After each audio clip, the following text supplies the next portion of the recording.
Those of you looking to apply to internship this summer will know the importance of the CV. The CV, coupled along with the cover letter, are one of the first things that companies see from you when you look to apply for the job. And so as a third year civil engineering undergraduate student at Imperial College London, I thought it'd be great to show you what I think is best to put on your CV. Shout out to Hamza for putting this video idea in one of my earlier videos. If you want me to cover anything in particular, make sure you leave it in the comment section.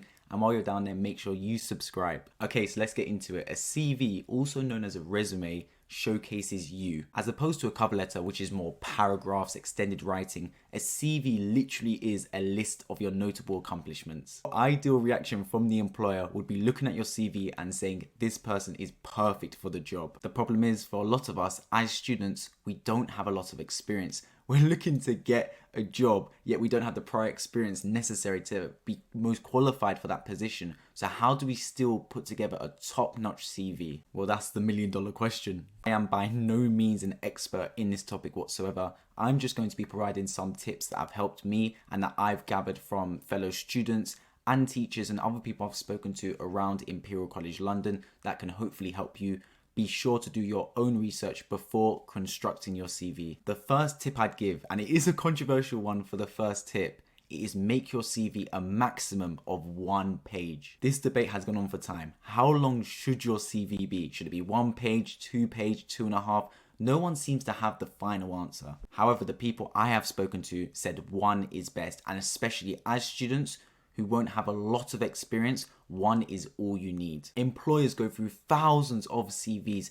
They literally can decide instantly if you're not good enough for the position. If they read the first line and think this person isn't good enough, they're going to chuck away that CV. So you need everything on that 1 piece of paper so that when they pick it up, they see all your accomplishments and they don't have to flick from page to page. That's why every word on that CV has to hit like prime Mike Tyson. Okay, so now that I've said the CV should be a maximum of 1 page, let's get into the format of it. The top of your CV should have 4 pieces of information: your name, your current position, your contact information, and your address. Now, a lot of people say this is redundant because a lot of CVs being sent electronically rather than just actually giving the employer your CV physically. However, I still think it's a nice touch to have on your CV, especially because you never know when you might have to physically hand someone your CV. After that, some people do an opening 2 to 3 line paragraph on their best attributes. I don't personally do this myself, although it's not something that I've got any bad feelings towards. I just think of the space I had, it wasn't the best use of it. What comes up just below that is important. A lot of people put their experience first.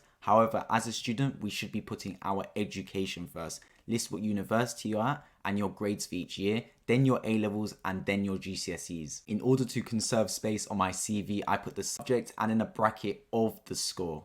Underneath education is where you put your employment and your experience. As students, this may be light, so don't be ashamed to not have a lot of relevant work experience. I suggest putting 3 to 4 positions on this particular part. List the job role, the company, and the dates you spent there, and then also a couple bullet points on what you learned in particular. It's best to have a lot of varied experience, certain things that are industry relevant, and then other parts that enhance your soft skills.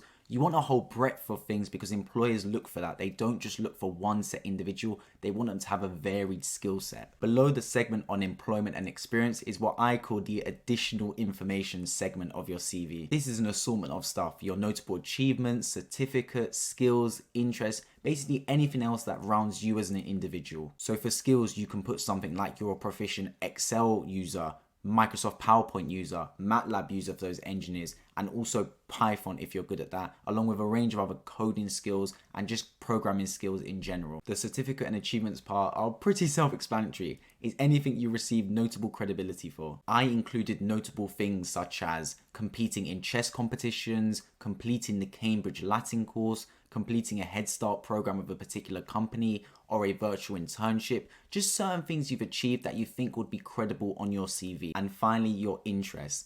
This basically rounds you out as an individual. It doesn't need to be long, and it shouldn't really be long either, but it just rounds you out and makes you seem like a human rather than a pure robot perfect for the job. You can put things such as you love sport, you're a team player. I, for example, I'm an avid content creator. I like producing content on social media. Just something like that to show that you've got things away from purely work. And that's every part of the CV. Although my CV has got a lot of things in each segment, I still managed to keep it to a maximum of 1 page, and every single word, all the space is utilized. My main piece of takeaway advice would be to proofread your CV multiple times, get other people to proofread them, but also ask to see other people's CVs. You might see something on your friends that I didn't have or you didn't have, for example. It's good to see a wide range of CVs so you can see what particular people do, and something may stand out that you can put in your own CV. That was my advice on writing the perfect CV. If you want a further explanation on how to get internships, especially for engineering students, make sure you check out this video right here where I went through the truth behind engineering internships. And if you have any further questions or comments, please be sure to leave them down below in the YouTube comment section or hit me up on my social medias. I've been Dennis. I hope you guys all enjoyed. Make sure you subscribe down below, and I hope to see you all in my next video.